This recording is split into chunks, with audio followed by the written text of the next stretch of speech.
Hey, welcome back in, listeners. This is episode 3 of the Touchdowns podcast. I am Beck Dugas, along with my brother Thomas and our trusty producer Ross. Episode 3, we're diving into the results from last week, SC State game. We'll talk about that. Get into the Vanderbilt game, which is our upcoming opponent. Always talking about around the nation, college football, our DB Blitz, and we're also introducing a new segment in this episode, which is our fan mailbag listener questions. So excited to have some questions from the listeners out there, and hopefully we can give some valuable insight on their questions. So, getting to the South Carolina State game, this was a brutal game, in my opinion. I was very frustrated watching the game on Saturday night. I was voicing that in our text thread. Very frustrated with the offense's inability to be consistent. We once again, we won the game 38-10, so hard to complain about a 4-touchdown win. Just want to review a few stats for the listeners. Lenore Sellers, 11 of 19, 128 yards passing with a touchdown. Also added 8 carries, had 30 yards, netted 23 after sacks. From a team rushing standpoint, 36 carries for 135 yards and a TD. Vandrikas Jacobs had the touchdown catch. That was a great play by him. He had 4 catches, 57 yards. And then obviously the player of the game, the best player on our team right now through 2 games, Vakari Swain, 2 punt return touchdowns that really changed this game and gave us the lead and then really shifted momentum. Like I mentioned, we weren't consistent offensively, which is frustrating against an inferior opponent. We talked about in episode 2 what we wanted to see in this game, and I wanted to see Rasul Faison have a big game. We wanted to see some of the freshman wide receivers getting looks in the passing game, and that just wasn't reality. We came out and we were not sharp offensively, and we actually ended up getting outgained by South Carolina State, which is a tough stat to swallow. But ultimately, we got the W, and you just have to move on. The defense is still playing awesome. The special teams is obviously phenomenal with now 3 touchdowns on special teams. The defense also scored. So you look at the 38 points and you're like, hey, we must have had a pretty good game offensively.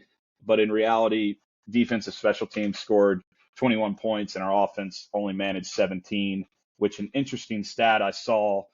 Mike Shula has been the offensive coordinator now for 3 games, and our offensive output for those 3 games each time has been 17 points. Don't know what that means. It's just an interesting stat I saw. But yeah, at this point, we're moving on to Vanderbilt, but that was a tough watch. I just would like to see us look a little better and more consistent offensively coming off of a inconsistent performance against Virginia Tech, but understanding first game, Power 4 opponent, to now playing an FCS team at home. You just want to look better. And so I don't see why we didn't, but that's for the coaches and players to figure out. But what were your thoughts, Thomas? Yeah, so like you said, we were not able to look how we were hoping to when we were previewing the SC State game. I do want to push back on a couple of things, though. I mean, us being outgained by them is kind of not necessarily telling the full picture because, like you said, we had 2 punt returns for a touchdown and we had a defensive touchdown. So we had 3 fewer possessions, and then we called off the dogs for the entire fourth quarter. So, that was a stat that some of my Clemson buddies were trying to troll me with, but I don't think that's indicative of of how the game actually played out. Sometimes stats do not really tell the picture, although you do want to look better against a team like that, regardless of the situation.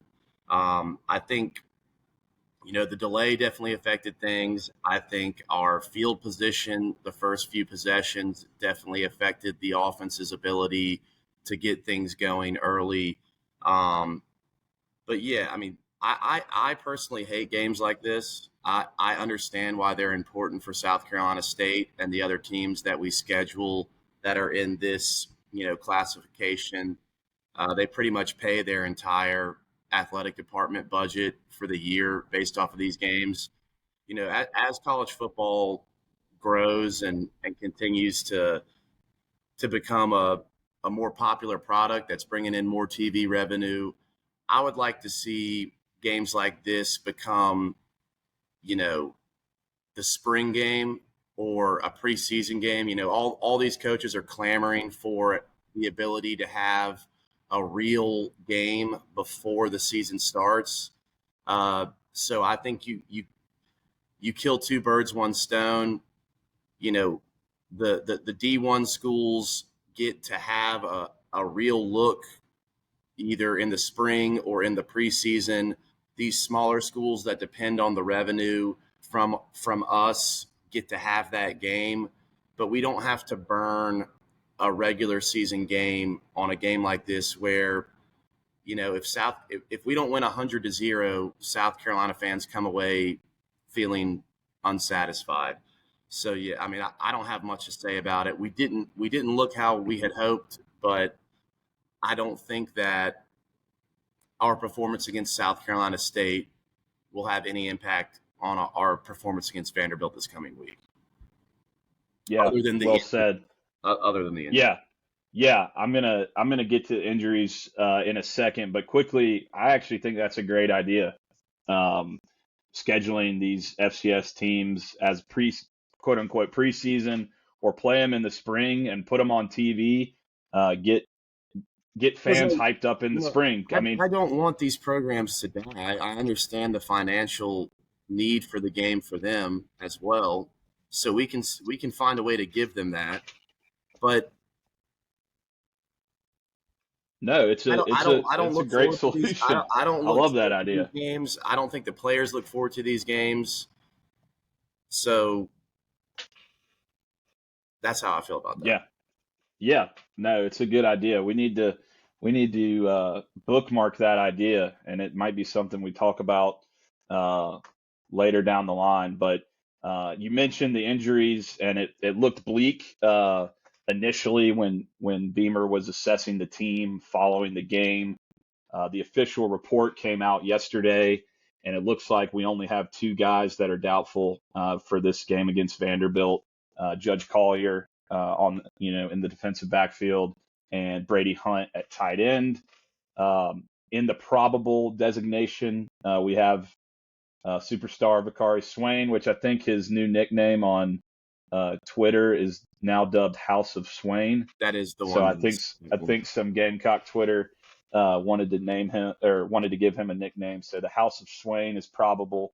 Brandon Cisse and Jaquel Holloman all in the probable designation on the injury report. So that looks a lot better than it did when we were on Saturday when Beamer's initial reaction. So transitioning from the injury report against Vanderbilt to Vanderbilt, I want to read through some things. I think it would actually be better if we did the listener questions before we get into Vandy.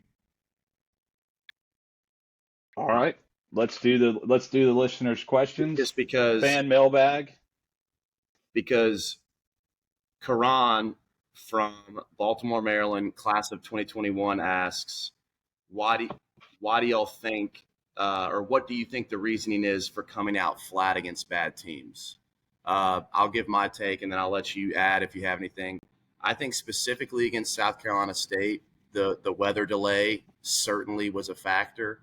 But like I touched on a second ago, I don't think that as disciplined as you want the players to be, and coaches always say We're taking it 1 week at a time. We're respecting our opponent, uh, and we play to a standard. We don't play to the opponent. These kids are human too, and in the same way that you're walking into the stadium for the South Carolina State game as a fan, and it feels differently than when you're walking into the stadium as a fan for, say, the Oklahoma or Alabama game. That is true of the players as well. And it is really, really difficult to overcome that. Uh, just knowing that you're that much better than a team, and it doesn't really matter. Uh, that that that adds to coming out flat. And I think the weather delay and the poor field position to start the game just exacerbated that. So you would like to have the Nick Saban approach, and he spent his basically his whole career trying to condition that out of his team. That's why he was freaking out, with 2 minutes left in the fourth quarter, up 30 points, because it wasn't about the game. It was about, solidifying good habits. But I think that's why you see teams come out flat against Yeah, I mean, against bad teams. yeah, I mean, not much to add to that. Yeah, it pissed me off as a fan. But yeah, human nature. It's one of those things that it's just human nature to care less, even if you say you care about every game equally. You care about certain games more. And yeah, the weather delay. We didn't even, Thomas, you made mention of it, but I didn't even mention that as well. It just throws a wrench in what you had planned coming into that game, and so hopefully that is just, again, we have to look at every game in a vacuum, and that game is over, and so we just have to move forward to Vanderbilt. Um, Beach from Columbia said, "Do we feel that the offensive line struggles are more a result of failing to execute Shula's scheme, or do we just not have the talent we thought we had?" What do you think, Thomas? So, Hasten Henry, starting right tackle, did say in a press conference this week that there were some communication issues, and then Beamer kind of downplayed that, saying that it was really only on a play or two. But if there were communication issues, that would speak to an execution problem. I still believe that we are not getting uh, the Josiah Thompson that we expected to get coming into this season. For whatever reason, he's in a little bit of a sophomore slump. I don't think that means that he is not the talent that we thought he was. I still think that he has the potential and the ceiling of a 5-star recruit. But through the first 2 weeks of the season, we are not getting that production out of him. So uh, I think if we have a talent deficiency anywhere on the line, it would be at center. Respectfully, Boaz, Stanley, I saw him get walked back a couple of times when I was watching the game, as in the South Carolina State defensive lineman was pushing him back into the, Ladoris's pocket. So I think he's on the field because he has a lot of experience, and he can make the calls and hopefully improve the communication that we were struggling with. But I still think we have a talented O line. We just got to play better. Yeah, I mean, honestly, again, this is going to be the question maybe throughout the season that Gamecock fans are wondering about, because we've recruited the offensive line really well under Beamer on paper. So the talent on paper is there. So then do we start questioning the coaching? Are we not coaching these guys up? Um, the the scheme, again, the communication issues, I mean, that shouldn't happen at home. That shouldn't happen with a veteran group. All these guys, that was the thing too, is not only that we had talent on the offensive line this year, but we had experience. Like all of these guys have played meaningful snaps. Josiah Thompson started all last year. Boaz is a transfer, but has played plenty of football. All the guys on our offensive line have played a lot of football. So super frustrating to hear that as an excuse. I'm glad Beamer downplayed it because it felt like an excuse coming from But Kaysen. But I mean, the flashes are still there, though. I mean, the bomb to Nick Harbor week 1, the 25-yarder to Jacobs against South Carolina State. Like, we have shown the ability to pick up a blitz, give LaNorris a clean pocket, and when he has an open guy, he throws a dot. So we've had explosive plays. We just want to see that on a more consistent basis. yeah, I mean, and that's the thing. It's about consistency. We can't. I mean, the first 2 games offensively have been just inconsistent and tough to watch, honestly. Like, so that's what I'm hoping for as we go into Vanderbilt, seeing some more consistency. I'd rather see us get a few first downs and flip field position even than some of these 3-and-outs and some of these bad possessions that we've seen in the first couple of games. But our last question is from Thad, and I don't have it pulled up. Will you read it, Yeah. Thomas? So this is that JL Mann, class of 2011. He says, do we think the offensive play call strategy could shift to put the O-line in better position to succeed? And the reason that he asked that is because Vanderbilt beat Virginia Tech worse than we did, and they dominated both lines of scrimmage. We thought that Virginia Tech had a good interior D-line, which is why that our O-line performed poorly against them week 1. So that, raised some concerns for him. And yeah, there's definitely things that you can do as an offensive coordinator to help out your O-line, leaving in tight ends to chip, having routes where LaNorris can get the ball out of his hand quickly. You can scheme all sorts of things into the offensive game plan to help an O-line when it's struggling. But at the end of the day, we have to do what we do well, and we have to try to attack what they struggle to defend. And I think a lot of our issues are simply just execution, and I'm not saying that we have the inability to execute. I don't know why we're not playing better, but the simple answer is we just have to play better than we are currently playing. And hopefully something has clicked in practice this week where we can do that. Yeah. I'd like to see some quick game in the passing game on early downs. I talked about it last week. I thought the Virginia Tech game plan was bland. Run up the middle on first, run up the middle on second, try and convert third through the air. Typically that didn't work, or LaNorris made a Superman play on third down, getting out of the pocket. I'd like to see some quick passes, some easy completions for LaNorris, kind of take the pressure off of, we have to get 5 yards running on first down in order to set up the drive. Like let's hit some quick passes on first down to kind of get these drives going. Also, I'd like to see LaNorris get out of the pocket designed to get out of the pocket and make some throws.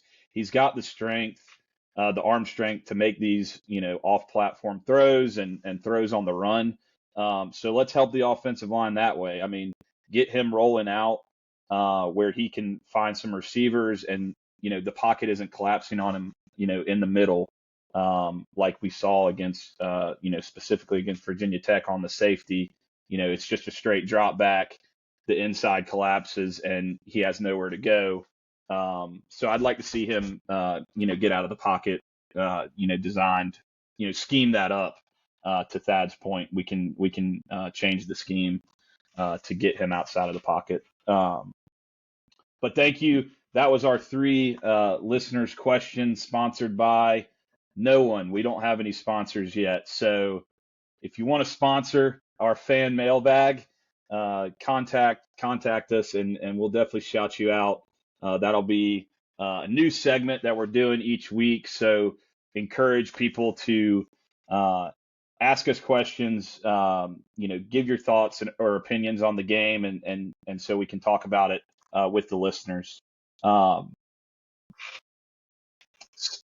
Yes. Submit the questions via Twitter and Instagram at TD's 5 points. Is that what the Twitter handle is? TDs? Okay. Yeah. All right, let's talk about Vanderbilt. Is it TD's 5 points? Okay. Yeah. Good.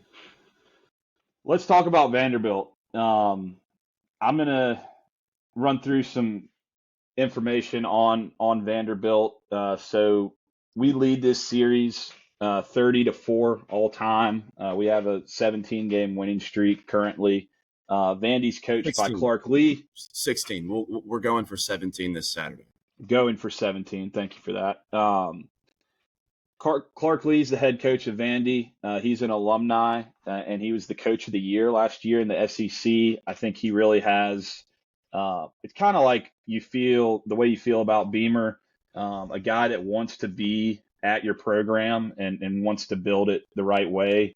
I kind of feel that way about Clark Lea, and he's got a lot of buzz around Vandy football, and so I think it's good for those fans having him at the helm, and he's starting to build something to where those people actually care about football.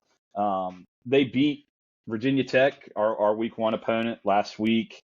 It was a back and forth game in the first half, but they ended up dominating the second half. I think Virginia Tech only had like 7 yards of offense in the second half. Ended up winning 44-20. I think we'll talk about it a little bit more, but kind of highlight some key players. One thing I want to mention around Vandy that I found interesting is they have 18 penalties through 2 games. Hopefully, the crowd and Willie B can create some offensive penalties. If we can start playing well, and maybe maybe Vandy gets in their own head and starts making some backbreaking penalties. Just thought that was interesting. 9 penalties a game is not good. But what are your initial thoughts, Thomas, on this game and what you think we'll see on Saturday? So when I saw the final score of the Vandy Virginia Tech game, I was curious, and so I went and watched some of it. I picked up at the start of the second quarter when it was 10-0 Virginia Tech, and apparently Virginia Tech scored the touchdown on the opening drive of the game. At the start of the second quarter, first play of the second quarter, Pavia hits tight end on a tight end wheel for about a 40-ish yard touchdown. It was not Eli Stowers. It was a different tight end, but he was wide open. It was a good play design, but Virginia Tech busted the coverage, and it was a easy explosive play. They go into halftime with Virginia Tech kicking a field goal to go up 20-10. Also, at some point in the first quarter, Pavia threw an interception, and then later in the second quarter, Vanderbilt had a fumble. I think it was their starting running back. So Vanderbilt had 2 turnovers in the first half, and Virginia Tech was only up 20-10 at halftime. In the third quarter, Virginia Tech went 3 and out. Vanderbilt scored a touchdown. Virginia Tech went 3 and out. Vanderbilt scored a touchdown, and that basically took up the entire third quarter. So Virginia Tech had 6 offensive plays, and they go from being up 20-10 to down 24-20. And I think they kind of just for lack of a better word, gave up and fell apart after that. One thing I noticed while watching the game, Vanderbilt has a lot of pre-snap motion, orbit motion, shifting. They give you a lot of eye candy. They'll run speed option with Pavia. They'll run variations of the triple option with Pavia. He is a big part of their run game. There was one play where they ran speed option. He pitched it, and then he kept running and threw a block on a DB downfield. So he's not your typical quarterback. He's going to be a physical part of their running game. So we're going to have to account for that. We're going to have to be really disciplined in terms of not getting flowing too far in one direction and not having anyone on the backside, and because they set that up just about every play. There's always a misdirection option that if we're not disciplined, they could crack us for an explosive play. But another thing that I saw that is pretty uncommon for Vanderbilt is they do have some speed on the outside at receiver, and they did make some pretty impressive plays on the ball. The tight end wheel was a busted coverage and wide open, but there were other passing plays that they completed where the Virginia Tech DB was in good position and the Vanderbilt receiver just made a good contested catch. So I know that we are a little banged up in the secondary right now, with Judge not playing and with the three probables all being DBs. But, we need to be on our A game on defense because I think Vanderbilt, statistically, they have one of the more explosive offenses in the country right now. But I have every confidence that Clayton and the boys will be ready to play. Yeah, I think they're fourth in the country in explosive play percentage. So yeah, they've been good to start the year, whereas we necessarily haven't on the offensive side of the ball. Want to highlight some things about Diego Pavia, Vandy's quarterback. 8-6 as a starter at Vandy, which is, I don't know this for a fact, but it's got to be the highest win percentage in Vandy history as a starter. I don't know if minimum 10 games. I think Cutler was probably in that. No, I'm looking up Cutler. He was 11-34 as a starter. Are you serious? At Vandy.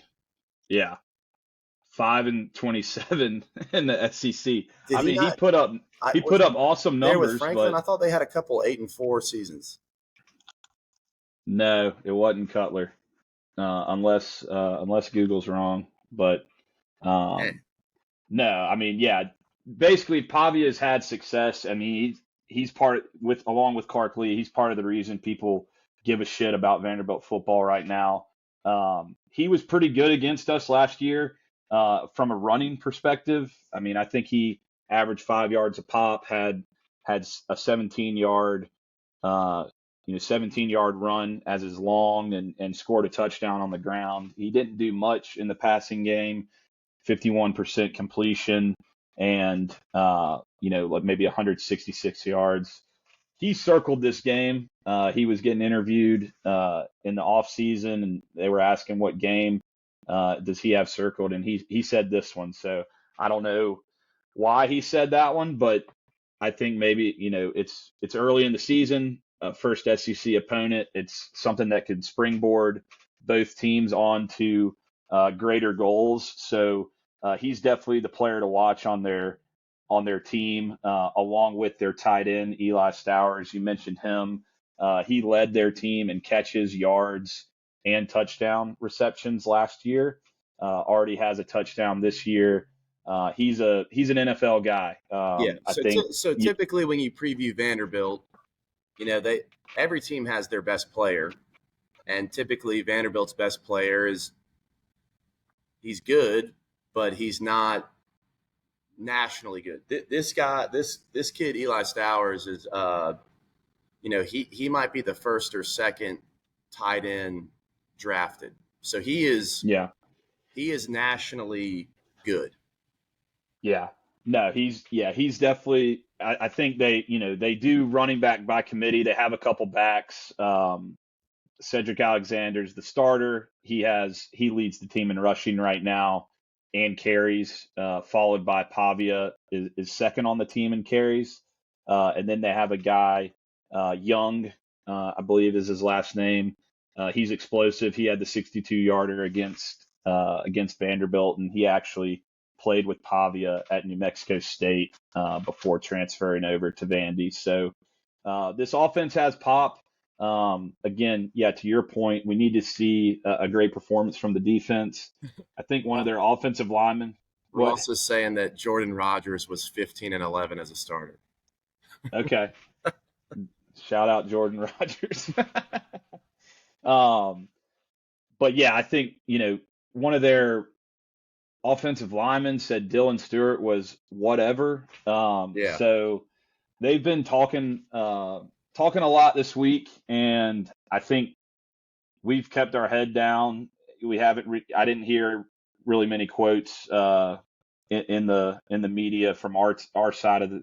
I know Brian Thomas said we try and take it week to week, and every game matters to us, and yes. So they're not really giving in to what Vandy's putting out there. Hopefully, from my perspective, the defense just needs to keep doing what they're doing. Playing great football. Hopefully the offense can help the defense by sustaining some drives, right, to where we're not playing, defense in situations where we're coming off short rest. Or I would love for the offense to really hit their stride this week, as would probably all of Gamecock Nation. It's been frustrating, and like to see a big game from Lenoris to kind of jumpstart the SEC schedule and the grind that's coming, because we've talked about it. These three games are must win: Vandy, Missouri, Kentucky. yes, We have to win these games to keep our goals intact for what we expect from this team, which is the playoffs. The October stretch and even into November is pretty brutal. So you can't expect to win. I don't expect this team to go 12-0. I think what I initially predicted this before the season was 10-2, getting us in the playoffs, maybe the SEC championship, just depending on how the carnage is within the conference, and tiebreakers and things like that, who we lose to, who we beat. But we have to win. It starts on Saturday, and I expect the team to be ready. Night game in Willie B. This is probably the most hyped Vanderbilt game there's ever been in this series, and so we've shown under Beamer that we get up for big games. I think we've won a lot of these types of games under Beamer. Again, you can't complain about a win, but I just hope to see some offense, hope to see some consistency, and that'll hopefully springboard this team going forward. Did you have any other thoughts on Saturday's game, Thomas? Yeah. So, I mentioned all their pre-snap motion and all their misdirection, but one thing about the play design like that, a lot of that stuff is slow developing. So if whoever that offensive lineman is that was not giving Dylan his due respect cannot block Dylan, which he cannot, I think that Dylan can get back there and blow a lot of that up. Yeah, that would just be an easy way to avoid all the eye candy and getting tricked if Dylan just gets back there in 1 second and just tackles the running back and Pavia at the same time, which he's capable of doing. And then, yeah, last thing I'll say about the offensive struggles, I think Lenoris has always played best in the bigger moments. It would not shock me if the combination of the weather delay, the opponent, the slow start, he just kind of checked out a little bit against South Carolina State, which is, that could be a red flag if that's a continued thing. That would be out of character for him if that is what happened.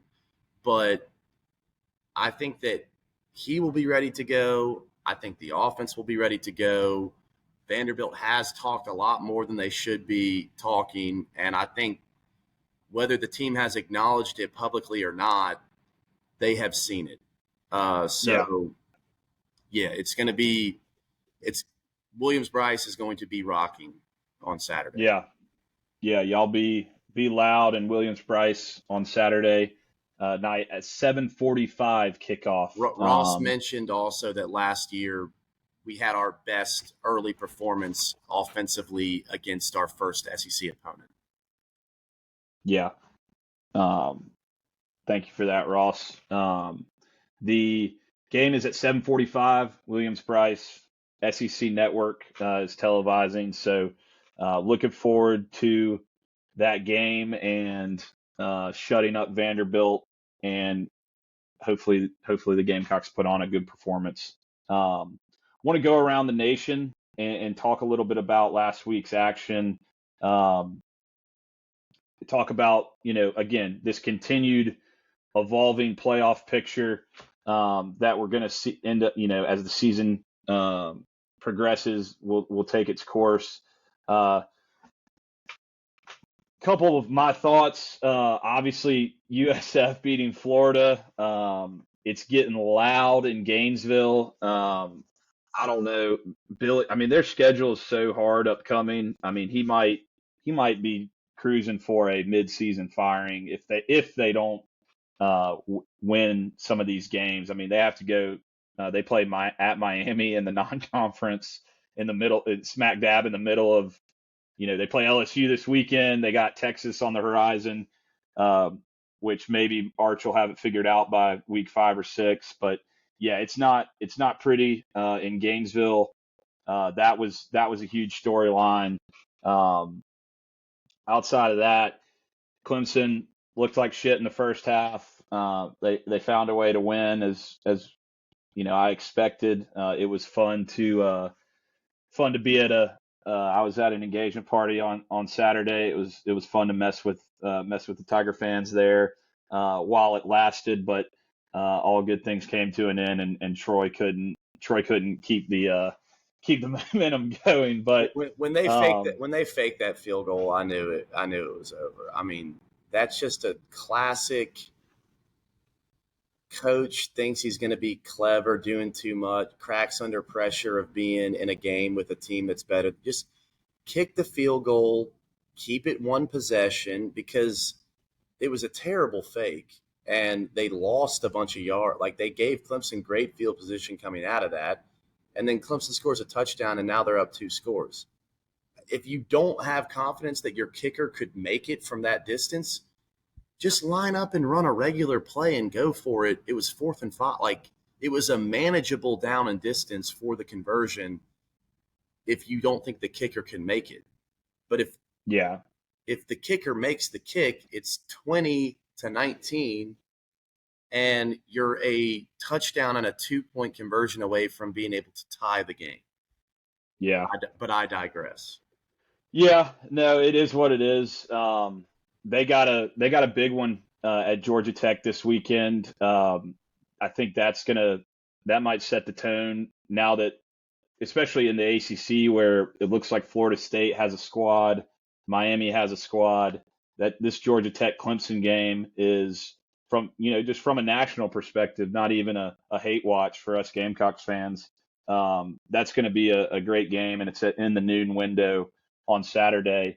Not much shakeup to the playoff picture from last week's results, but big games upcoming this weekend: Georgia, Tennessee, Texas A&M, Notre Dame. I'm missing Utah, Texas Tech in the Big 12. That week 2, I thought it was a decent slate last week. It ended up being better than people thought, but now we're going to start getting into the point in the season where there's major matchups every week that are affecting the national landscape. any thoughts on some of these big games? Georgia, Tennessee, Texas A&M, Notre Dame. I know I have both of those in my DB Blitz, which is to come. But any just thoughts on the national landscape? I think Not Texas. even from a betting perspective, I think Thomas, Texas but just A&M from Notre Dame is the most significant game in terms of future playoff picture. If you look at Notre Dame's schedule, Texas A&M is the last team on their schedule that is ranked in the Week 2 AP Top 25. I know that Southern Cal's on there, and if they continue to win, they're a team that could get ranked. But if Notre Dame starts the season 0-2, I don't think that they have enough meat on the bone of their schedule that even if they ran the table, and even though they're a huge TV market and the powers that be definitely want Notre Dame in the field every year, I don't think a 10-2 Notre Dame team is going to have enough juice to get the at-large bid over a 10-2 SEC, a 10-2 Big Ten. Like, I think Notre Dame not being a part of a conference will finally come back to bite them if they do not beat Texas A&M this weekend. So I hope that yeah. I hope they get eliminated. Like, I see this game for them as an elimination game, and I hope that they lose and there's another at-large spot up for grabs at the end of the year. Yeah, if a 10-2 Notre Dame team gets left out, that's going to be the talk all offseason is going to be, should they join a conference? Should they try and, I mean, I think it makes sense for them to join the Big Ten. They've been playing that, they have that contract with the ACC or whatever, where they've been playing a lot of ACC teams. So maybe that's where they go. But yeah, it'll be interesting. They definitely need to win this game. That's probably the game of the weekend. I know Georgia, Tennessee is game day or whatever. But I think honestly, the SEC, we talked about it earlier, it's going to be carnage this year. So a loss in the SEC isn't going to be hugely detrimental. Obviously, when you lose your second or third game, that's where you get worried. But I think there's probably going to end up, by the end of the season, there's probably going to end up being, I don't think, any undefeated SEC teams, and maybe not even any one-loss SEC teams. You could see 4 or 5 10-2 teams by the end of the year. So while I will be watching that Georgia Tennessee game, I don't think it has quite the impact nationally that you mentioned that Notre Dame, Texas A&M does. With that being said, let's talk some gambling and let's talk DB Blitz. I'm getting boned on my picks. Thanks a lot, Kansas. They let up a 65-yard touchdown with 2 minutes left last week, blew that cover. Arch Manning, don't even get me started on Texas. They've also fumbled in the red zone going in to score to cover that game. So some tough, bad beats from my side and the DB Blitz, but I'm getting right this week. And I'm going to start by talking about the South Carolina Gamecocks. That's my first pick, -4.5. This thing opened at 7.5.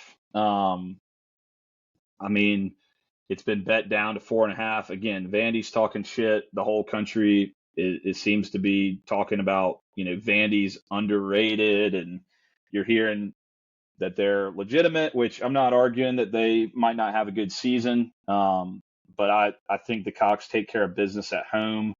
Again, we gotta be cautious, over exaggerating with the offense. And I know I've been bitching about it this whole episode, but I think every game you got to look at in a vacuum, and I think the boys will be ready this weekend. Home night game. It's going to be loud. And I expect us to play well and cover this game.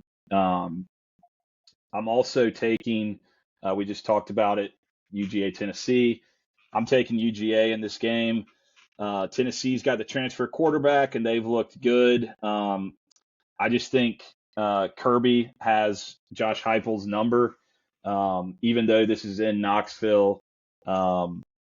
Georgia is just a physical team, and I think when you can be physical with Tennessee, it kind of gets them out of their free flow offense. And um, Gunnar Stockton, to me, has not really shown much this year, but I don't think he's had to. I mean, they've had a couple cupcakes to start the season, and he's not really been asked to do much. I think he's got the experience from the from the Carson Beck injury last year. He was put in some critical situations last year, so this environment won't get to him. And I just think Georgia's going to be able to. I trust Georgia more than Tennessee. I don't think Tennessee Heupel. He's been pretty bad in big games at Tennessee. I mean, they've won a lot of games, but these big games. I mean, just look at the playoff last year. They got dog walked by Ohio State. They had a chance. I mean, we loved the game in 2022. They had a chance to clinch their playoff spot. We dropped 63 burger on their head. So I just trust Georgia in this spot more than Tennessee. USF plus 17.5. I'm just riding the wave. This is just vibes for me because USF metrics wise, and so would say that Miami's going to cover this game, but USF, I mean, 2 ranked wins. They went into the swamp. They got to be confident as hell, and I just think 17.5 is too much. I mean, they might. I could see them blowing this down the stretch, but I think they're going to keep this game competitive. And Miami, like I said, Miami might end up winning, but give me the 17.5 with a team that's coming out, probably the hottest team in the country as far as getting 2 ranked wins, one of which was on the road, and just playing for pride in the state of Florida. They beat Florida last week. Now Miami, another big brand in Florida. And a lot of people overlook USF. So I think USF has this game, cares about this game more than Miami. And so I think they're going to cover 17.5. Oklahoma minus 21.5. I like Oklahoma. I picked them last week to cover against Michigan. That was my one victory last week. I just trust Venables. Just this defense is now. They now have an offense to match their defense. Mateer can make some plays. They're playing Temple, which I believe they're playing Temple on the road, which is so interesting. Very, very interesting, but I don't think that matters. I don't. No offense to Temple, I don't know much about their environment or their football stadium. Oh, it's at the Link. Okay, so it's at the Eagle Stadium. Even more, there's probably going to be more Oklahoma fans in the stands than Temple fans. So won't really feel, it'll be a neutral site game. And I think Oklahoma Mateer making plays and them being able to score in the 30s and their defense being able to hold Temple to a limited amount of points. I'll take I hate the hook at 21, but I think they win this game, by 4 touchdowns or more. And then finally, from a national landscape, non-Gamecock game, I think the biggest game of the week, Texas A&M, Notre Dame. I'm going to take the Aggies plus 7. Marcel Reed was not in the game or not the starting quarterback or even played against Notre Dame last year when they went into Kyle Field and won. I think he gives them a different dynamic to their offense, and they have a ton of talent. CJ Carr looked pretty good for Notre Dame against Miami, but he's still a young quarterback. He's still going to be going through some growing pains. So I'll just take the more experienced quarterback and the points as opposed to when you're looking at the rosters. You might say Texas A&M is even more talented of a roster than Notre Dame. I know Notre Dame's got a great roster, and they're a good team, but give me the more experienced quarterback and the points in a big game that'll be tightly contested. So could see Notre Dame winning by a field goal or losing outright, but I'll take the 7 in my pocket on this one.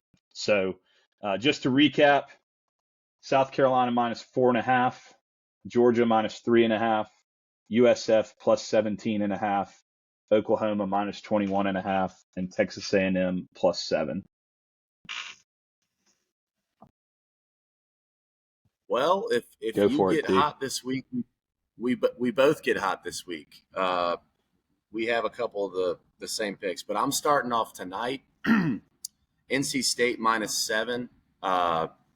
They're playing Wake Forest. I hate to bet against former Gamecock Robbie Ashford, but I do think that NC State has a better team and can cover a touchdown. I took Georgia Tech +4. I like them to win that game outright. Although apparently Haynes King is not 100%, but when is he? I think he actually plays better when he's injured. So, but I see Georgia Tech being able to run the ball. I think that their defense. I mean, Clemson is struggling to run the ball on everybody. So I'm hoping that Georgia Tech just makes it a tough, ugly game, which is how they like to play, and they can play that style better than Clemson. Don't want to see that game get into a track meet. It is in Atlanta. It is a whiteout. So I'm looking for Georgia Some Tech Bobby to win Dodd that magic, game. maybe. I took South Carolina when we were at -5.5. We've covered that game pretty Just double extensively down in at this 4.5. episode. I think our defense is the best defense that Vanderbilt has seen, and I think that our offense will play closer to what we have expected them to be all off season. I think Lenoris returns to form, and we cover the touchdown or cover the 5.5 comfortably. I also took Georgia -3.5. I saw on Twitter, but there's lots of Georgia Tennessee trash talk going on the timeline, and one Georgia fan was kind enough to make a bar graph of every single year that Heupel has been at Tennessee, and basically, Tennessee scores the most points against non-conference teams, then fewer points against SEC opponents, and the fewest against Georgia. And that makes sense because, there's some cupcakes averaged into the non-conference, and Georgia typically has a really good defense, but it does illustrate that it does not matter how good Tennessee's offense has looked at any point in the season under Heupel. They don't look that good when they play Georgia. So, and that has been true of every season that he's been there. So, I think Georgia's won 8 in a row, and it doesn't matter whether it's been in, this game is in Neyland, but it doesn't matter whether they've played in Neyland or in Athens. Georgia's won 8 in a row. I think they make it 9 in a row, and I think they cover. And then finally, I'm also on Texas A&M +7. This is kind of me wanting an outcome. That's not necessarily a good philosophy for betting, but I want Texas A&M to win the game outright and effectively, eliminate Notre Dame from the playoff. But whether or not they win the game, I feel very good about them covering the 7. And then I did enter the Madcock this week. So I took South Carolina. I'm on the Madcock -5.5.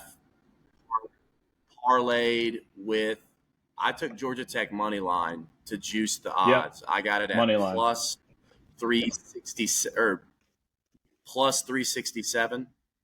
So those are my 5. I'm also on the Madcock. So if that hits again, that definitely gives me some more unit wiggle room. But yeah, I'm excited for this week's slate. Yeah. If we hit 3 out of 5, we have 3 of the same 5. So if we have to hit any or lose any, I hope that we're on the right side of those games that we share. Yeah.